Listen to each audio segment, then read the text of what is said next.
ಮಹಾದೇವಿ ಅಮ್ಮ ಶ್ರೀ ಚಕ್ರವಾಸಿನಿ. ಆ ಊರಿನ ದೇವಸ್ಥಾನದಲ್ಲಿ ಕೆಲಸ ಮಾಡೋರೊಬ್ರು ಮನೇಲಿ ಇದೀವಿ ಸರ್. ದೇವಸ್ಥಾನದಲ್ಲಿ ಕೆಲಸ ಮಾಡೋರ? ಆತಂಕ ಬೇಡ, ಅವ್ರು ತುಂಬಾ ಒಳ್ಳೆಯವರು, ಸಹೃದಯಿ ಮನುಷ್ಯ. ಕಲ್ಯಾಣಿ ನಿಮ್ಮನ್ನ ತುಂಬಾ ಪ್ರೀತಿಸ್ತಿದ್ದಾಳೆ. ನೀವ್ ಯಾಕೆ ಅವಳನ್ನ ಮದ್ವೆ ಆಗ್ಬಾರ್ದು?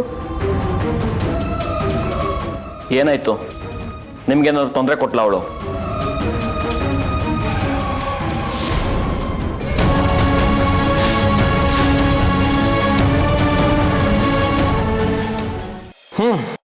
ಆ ವಿಚಾರ ಆಮೇಲೆ ಮಾತಾಡೋಣ. ಈಗ ನೀವು ನಮ್ಮೂರಿಗೆ ಬಂದಿದ್ದು ಯಾಕೆ ಅಂತ ಹೇಳಿ. ಇದೇನು ಹೀಗೆ ಕೇಳ್ತಿದ್ದೀರಾ? ನಾನು ಈ ಊರಲ್ಲಿರೋ ತ್ರಿಪುರ ಸುಂದರಿ ಅಮ್ಮನವ್ರ ದೇವಸ್ಥಾನ ನೋಡ್ಕೊಳಕ್ ಬಂದಿರೋ ಮುಜರಾಯಿ ಇಲಾಖೆ ಅಧಿಕಾರಿ. ಅದನ್ನ ಬಿಟ್ಟು ಅದನ್ನ ಈಗ ಹೇಳಕ್ಕಾಗಲ್ಲ, ಸಮಯ ಬಂದಾಗ ಹೇಳ್ತೀನಿ. ಅದನ್ನ ನೀವು ಹೇಳಬೇಕಾಗಿಲ್ಲ, ಎಲ್ಲ ಇದು ಹೇಳುತ್ತೆ.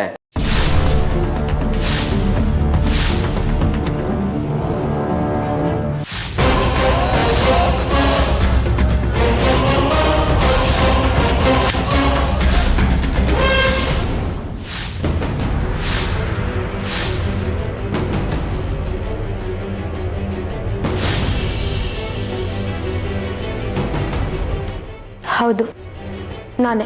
ಅಲ್ಲಿಗೆ ಅಮ್ಮನವ್ರನ್ನೇ ತಪಾಸಣೆ ಮಾಡಕ್ ಬಂದಿದ್ದಾರಾ ಅಂತ ಆಯ್ತು. ನೋಡಿ ಬಂಗಾರಿ ಅವರೇ, ತಪಾಸಣೆ ಯಾಕೆ ಮಾಡಕ್ ಬಂದಿದ್ದೆ ಅಂತಂದ್ರೆ ನೀವೇನು ಹೇಳ್ಬೇಕಾಗಿಲ್ಲ.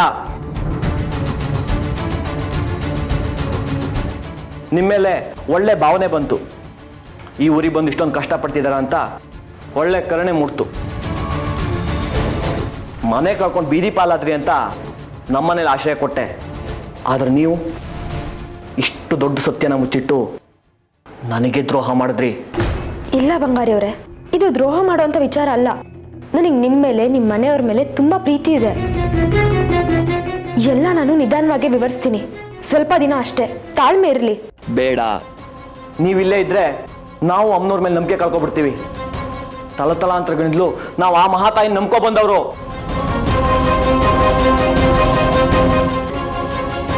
ಅಮ್ಮನವ್ರನ್ನೇ ಅನುಮಾನಿಸೋ ನೀವು ನಾಳೆ ದಿನ ನಮ್ಮನ್ನು ಅನುಮಾನಿಸ್ತೀರಾ. ಬೇರೆ ಮಾತೇ ಬೇಡ. ನಿಮ್ಮ ದಾರಿ ನಿಮಗೆ, ನಮ್ಮ ದಾರಿ ನಮಗೆ.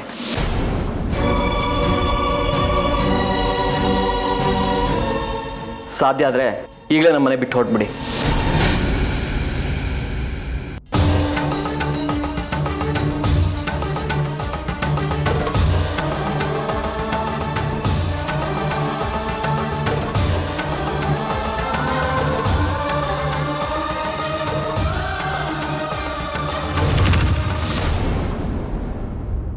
ಓಂ ತ್ರಿಪುರ ಸುಂದರಿಯೇ ನಮಃ. ಓಂ ತ್ರಿಪುರ ಸುಂದರಿಯೇ ನಮಃ.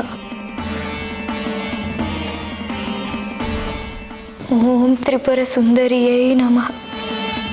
ಓಂ ತ್ರಿಪುರ ಸುಂದರಿಯೇ ನಮಃ.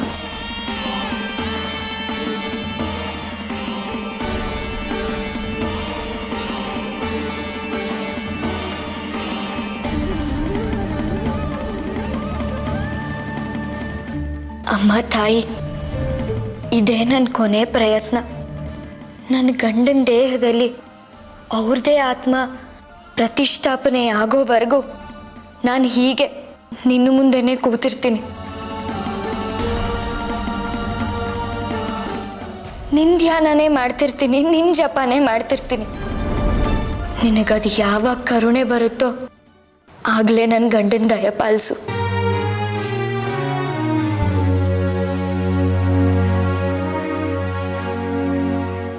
ದೇವಿಕಾ, ಇದೆಂತಹ ನಿರ್ಧಾರ ನಮ್ಮಂತಿದ್ದು? ನಿನ್ನ ಗಂಡ ಸದೇಹ ಸಹಿತನಾಗಿ ಹಿಂದಿರುಗಿ ಬರ್ತಾನೆ. ಅಷ್ಟೇ ಅಲ್ಲ, ಅವನ ದೇಹದಲ್ಲಿರೋ ಪ್ರೇತಾತ್ಮ ನಿನ್ಗೆ ಯಾವ ರೀತಿಯಾದ ತೊಂದರೆ ಕೊಡೋದಿಲ್ಲ. ನೀನೇ ಹೀಗೆ ಕೂತ್ಬಿಟ್ರೆ ಸೌಗಂಧಿಕ ಕಥೆ ಏನು?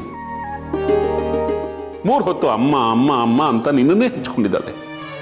ಬೇಡಮ್ಮ, ಇಂತಹ ಕಠಿಣ ನಿರ್ಣಯಗಳನ್ನ ತಗೊಳ್ಬೇಡ. ಇದೊಂದೇ ದಾರಿ ನನಗೆ ಕಾಣ್ತಿರೋದು ಮಾವಯ್ಯ. ಈ ತಾಯಿಗೆ ಮೊರೆ ಹೋಗೋದು. ಇವಳನ್ನ ಬಿಟ್ಟು ಮತ್ತಾರು ನಮ್ಮನ್ನು ಕಾಪಾಡಕ್ಕಾಗಲ್ಲ.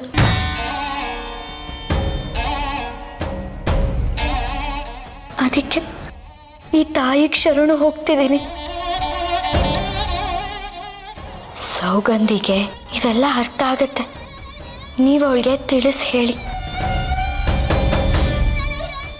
ನನ್ನ ಗಂಡ ನನಗೆ ಮರಳಿ ಸಿಗೋವರೆಗೂ ನಾನು ಹೀಗೆ ಇಲ್ಲೇ ಕೂತಿರ್ತೀನಿ. ನನಗೆ ಅನ್ನ ನೀರು ಕೂಡ ಬೇಡ. ಅಮ್ಮ ತಾಯಿ ತ್ರಿಪುರ ಸುಂದರಿ, ನಾನು ನಿನ್ನೆ ನಂಬಿದ್ದೀನಿ. ನನ್ನ ಗಂಡನ್ನ ನೀನೇ ಕಾಪಾಡಬೇಕು. ಓಂ ತ್ರಿಪುರ ಸುಂದರಿಯೇ ನಮಃ. ಓಂ ತ್ರಿಪುರ ಸುಂದರಿಯೇ ನಮಃ.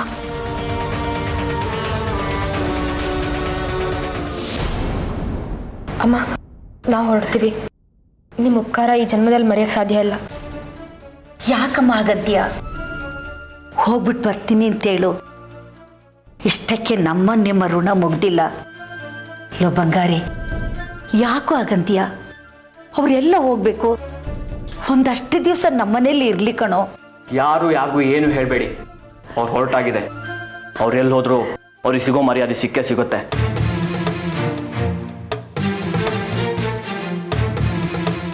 ನಾವು ಅಂದ್ಕೊಂಡಿದ್ದೀವಿ ಪಾಪ ಅವ್ರಿಗೆ ಯಾರೂ ಇಲ್ಲ ಅಂತ. ಆದ್ರೆ ಅವ್ರು ಎಲ್ಲಿ ಹೋದ್ರು ಅವ್ರಿಗೆ ಆಶ್ರಯ ಸಿಕ್ಕೇ ಸಿಗುತ್ತೆ. ನೀವೇನು ಚಿಂತೆ ಮಾಡಬೇಕಾಗಿಲ್ಲ.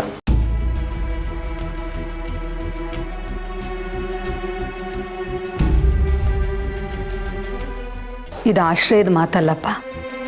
ನಾವಿಲ್ಲಿ ಬರೋವಾಗ ಬೇಡ ಅಂದರೂ ಕೂಡ ನೀನು ಬಲವಂತ ಮಾಡಿ ಕರ್ಕೊಂಡು ಬಂದೆ.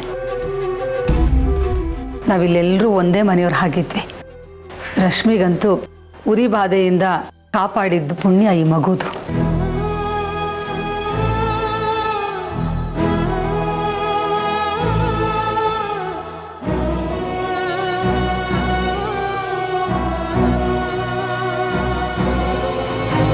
ಇದೆಲ್ಲ ಅಮ್ಮನವ್ರು ಮಾಡಿದ್ದು ಅಂತಾನೆ ಇಟ್ಕೊಳ್ಳಿ.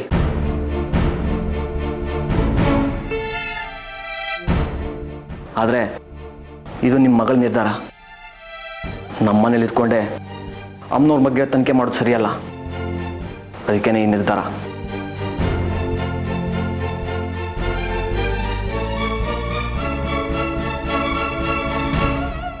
ಸರಿ ಬಿಡಪ್ಪ, ನೀನು ಹೇಳಿದ್ದು ಸರಿಯಾಗಿದೆ.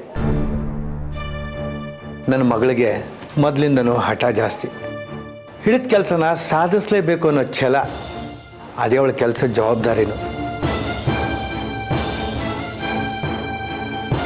ಹಾಗಾಗಿ ನಾವು ಅವಳ ಜೊತೆ ನಿಲ್ಲೇಬೇಕು.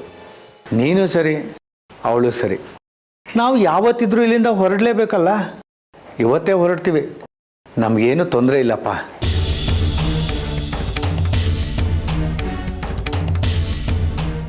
ಕೆಲವು ಸಾರ್ತಿ ದುಡುಕಿನ ನಿರ್ಧಾರಗಳು ಇನ್ನೇನೇನೋ ಎಡವಟ್ಟುಗಳು ಮಾಡಿಬಿಡ್ತವೆ.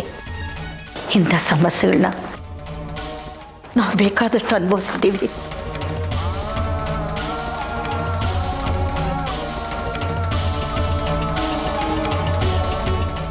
ಅದೆಲ್ಲ ಒಂದು ಹಂತಕ್ಕೆ ಮುಗೀತು ಅಂತ ಸಂತೋಷ ಆಗಿತ್ತು. ಆದ್ರೀಗ ತುಂಬ ಬೇಜಾರಾಗ್ತಿದೆ.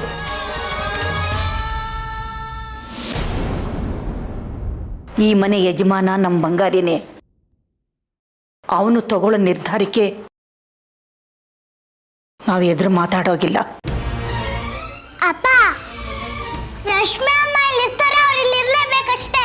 ಮಗಳೇ, ಹಠ ಮಾಡಬೇಡ. ಎಲ್ಲದನ್ನು ನಾನು ಒಪ್ಕೊಳಕ್ಕಾಗಲ್ಲ. ನೀನಿನ್ನು ಚಿಕ್ಕವಳು, ನಿನಗೆಲ್ಲ ವಿಷಯ ಅರ್ಥ ಆಗಲ್ಲ. ನೀನು ಹಠ ಮಾಡಿದ್ರೆ ಅಮ್ಮನ ಕಳ್ಕೊಂಡಿದೀಯಾ, ಅಪ್ಪನ್ನು ಕಳ್ಕೊಬೇಕಾಗುತ್ತೆ. ನೀನೇ ಯೋಚನೆ ಮಾಡು, ಇವ್ರು ಬೇಕಾ ನಾನು ಬೇಕಾ ಅಂತ. ಬೇಡ ಹಿರಣ್ಮಯ್, ಒಡೆದ ಮನ್ಸುಗಳ ಮಧ್ಯೆ ಯಾವತ್ತೂ ಇರಬಾರ್ದು. ಅಕಸ್ಮಾತ್ ಇದ್ರೆ ಮನೆ ವಾತಾವರಣ ಹಾಳಾಗುತ್ತೆ. ನಿನಗಿದೆಲ್ಲ ಅರ್ಥ ಆಗಲ್ಲ.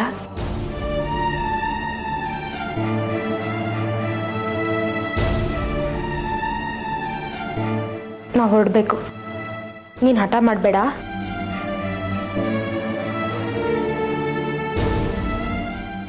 ಅಪ್ಪ,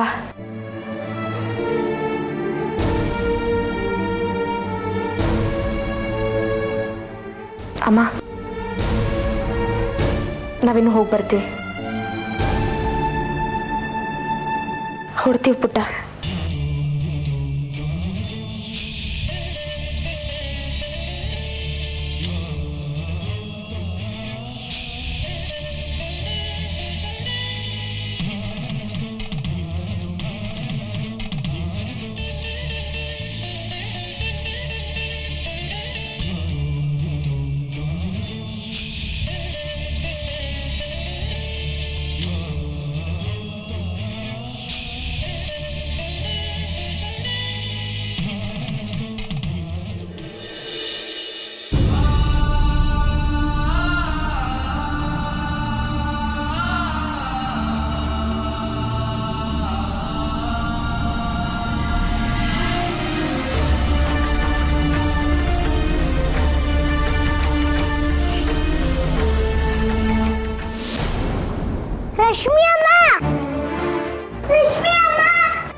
ಬೇಡ ಪುಟ್ಟ, ನಾನು ನಿನ್ನ ಬಿಟ್ಟು ಎಲ್ಲೂ ಹೋಗಲ್ಲ. ಮತ್ತೆ ಬರ್ತೀನಿ. ಹಿರಣ್ಮಯಿ, ನನ್ ಬಿಟ್ಟು ಹೋಗ್ತಿದ್ದೀರಾ ನೀವು? ರಶ್ಮಿ ಅಮ್ಮ, ರಶ್ಮಿ ಅಮ್ಮ.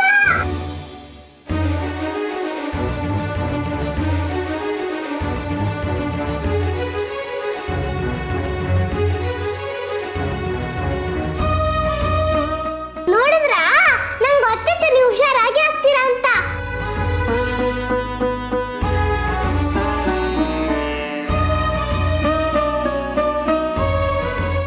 ಇಲ್ಲಿ ನಿನ್ ಕೈ ತೋರಿಸು. ಇಲ್ಲ ನಂಗೇನು ಆಗಿಲ್ಲ ರಶ್ಮಿ ಅಮ್ಮ, ನಂಗೇನು ಆಗಿಲ್ಲ. ನಾನು ಅಂದ್ರೆ ನಿನಗೆ ಅಷ್ಟೊಂದು ಇಷ್ಟನಾ?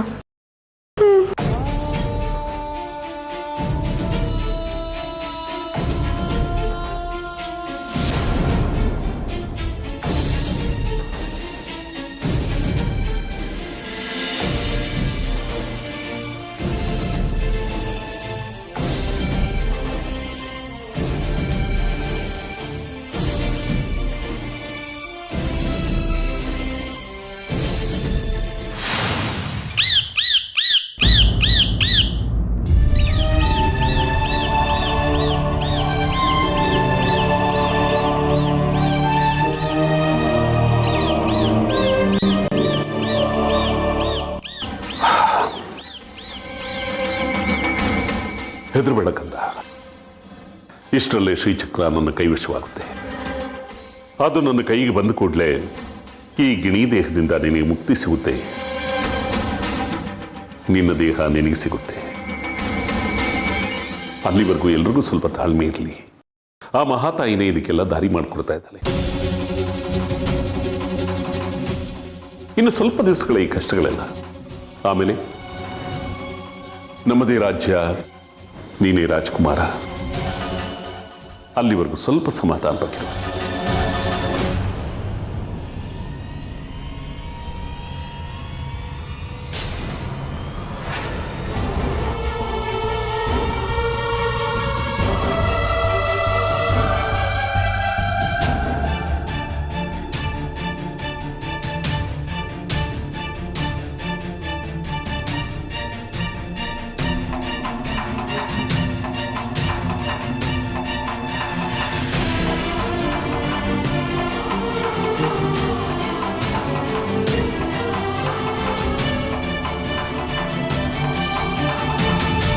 ಬಂಗಾರಿ, ಏ ಬಂಗಾರಿ, ಬಾರೋ ಹೊರಗಡೆ.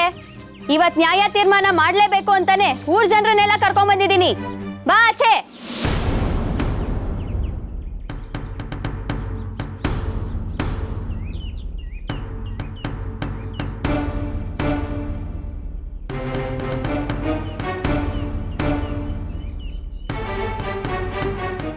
ಏನೇ ಡೊಂಬರಾಟ ನಿಂದು?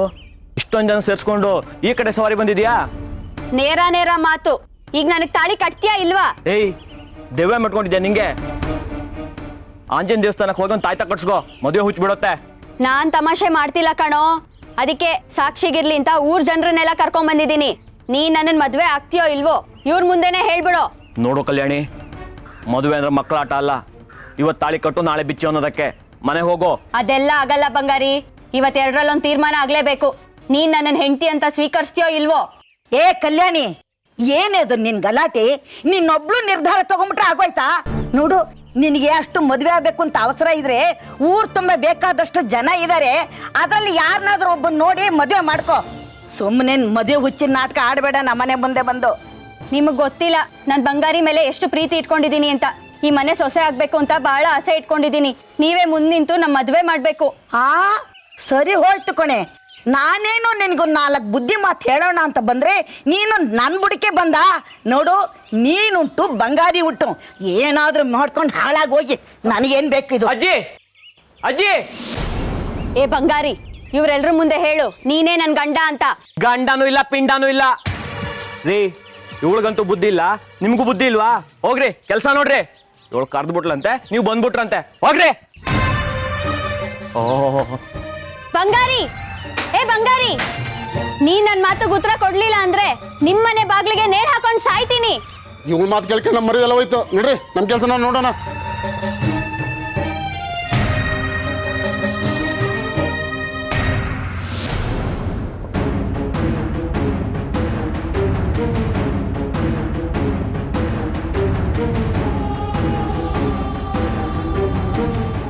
ನನ್ನ ಪರವಾಗಿ ಯಾರೂ ಇಲ್ಲ. ಅದಕ್ಕೆ ಈ ಊರವ್ರನ್ನ ಕರ್ಕೊಂಬಂದ್ರೆ ಇವರು ಕೈ ಕೊಟ್ಟು ಹೋದ್ರು. ಈ ಬಂಗಾರಿಗೂ ಇದೇ ಬೇಕಿತ್ತೇನೋ. ನಾನ್ ಬಿಡಲ್ಲ ಬಂಗಾರಿ. ನಾನು ಸತ್ತೇ ಸಾಯ್ತೀನಿ.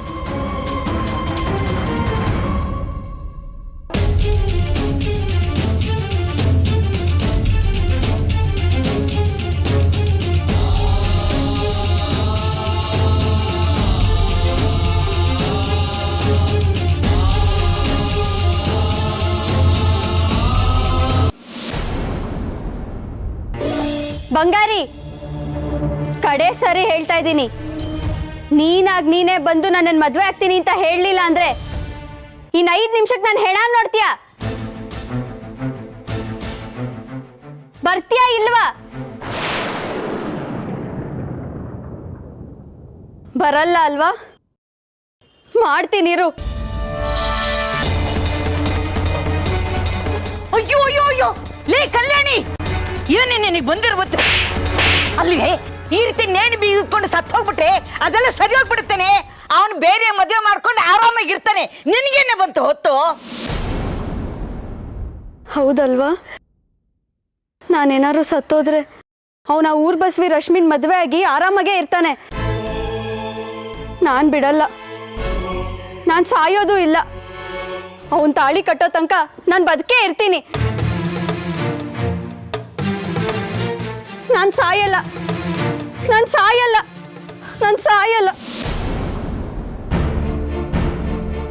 ಅಪ್ಪ ಅಪ್ಪ, ಹೇಗೊಂದು ಪ್ರಾಣ ಉಳಿಸ್ತೇಪ್ಪ. ಅಪ್ಪ, ನಾವು ಬಚಾವಾದ್ವಿ.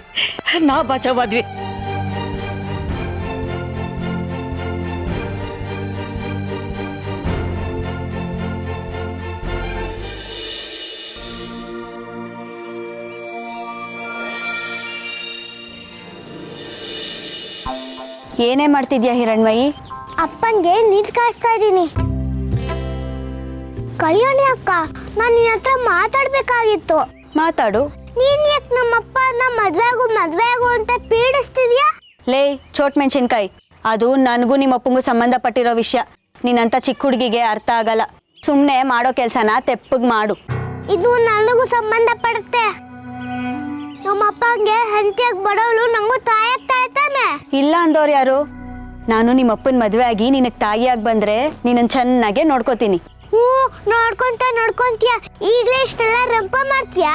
ನಮ್ಮಪ್ಪನೇನಾರು ನೀನ್ ಮದ್ವೆ ಆಗಿ ಬಂದ್ರೆ ನನ್ನ ಹೂವಿನ ತರ 10 ರೂಪಾಯಿ ಮಳ ಅಂತ ಮಾರಾಕ್ ಬಿಡ್ತೀಯಾ? ಹೌದು, ನಾನು ಹಾಗೆ. ಒಟ್ನಲ್ಲಿ ನಾನು ನಿಮ್ಮಪ್ಪ ಚೆನ್ನಾಗಿರ್ಬೇಕಷ್ಟೇ. ಅದಕ್ಕೆ ನಮ್ಮಪ್ಪಂಗೆ ಏನೇನೋ ಹೇಳಿ ರಶ್ಮಿ ಅಮ್ಮನ ಮನೆ ಬಿಟ್ಟು ಕಳ್ಸಿಬಿಟ್ಟೆ ಅಲ್ವಾ? ನಾನು ಯಾಕೆ ಹೇಳಿ? ನಿಮ್ಮ ಅಪ್ಪಂಗೆ ಅವಳ್ಕಂಡ್ರೆ ಇಷ್ಟ ಇರ್ಲಿಲ್ಲ, ಅದಕ್ಕೆ ಹೊರಗೆ ಹಾಕಿದ್ದಾನೆ. ನಾನೇನು ಮಾಡಿಲ್ಲಪ್ಪ. ಒಂದ್ ತಿಳ್ಕೊ ಕಲ್ಯಾಣಿ ಅಕ್ಕ, ಯಾವತ್ತಿದ್ರು ನಂಗೆ ರಶ್ಮಿ ಅಮ್ಮನ ಅಮ್ಮಾಗ ಬರೋದು ನೀನಲ್ಲ. ನೀನೇನೇ ನಾಟಕ ಮಾಡಿದ್ರು ನಾನಂತೂ ನಮ್ಮಪ್ಪಂಗೆ ನಿನ್ನ ಮದ್ವೆ ಆಬೇಡ ಅಂತಾನೆ ಹೇಳೋದು. ಲೇ, ನೀನೇ ನನ್ನ ದಾರಿಗೆ ಮುಳ್ಳಾಗ್ಬಿಟ್ಟೆ ಅಲ್ಲ. ನೋಡ್ತಾ ಇರೇ, ಶತಾಯ ಗತಾಯ ನಾನೇ ನಿಮ್ಮ ಅಪ್ಪನ ಮದುವೆ ಆಗೋದು. ಮದುವೆ ಆಗಿ ಮನೆಗೆ ಬಂದು ನೀನು ಕಿರುಕುಳ ಕೊಡಲಿಲ್ಲ ಅಂದರೆ ನನ್ನ ಹೆಸರು ಕಲ್ಯಾಣಿನೇ ಅಲ್ಲ.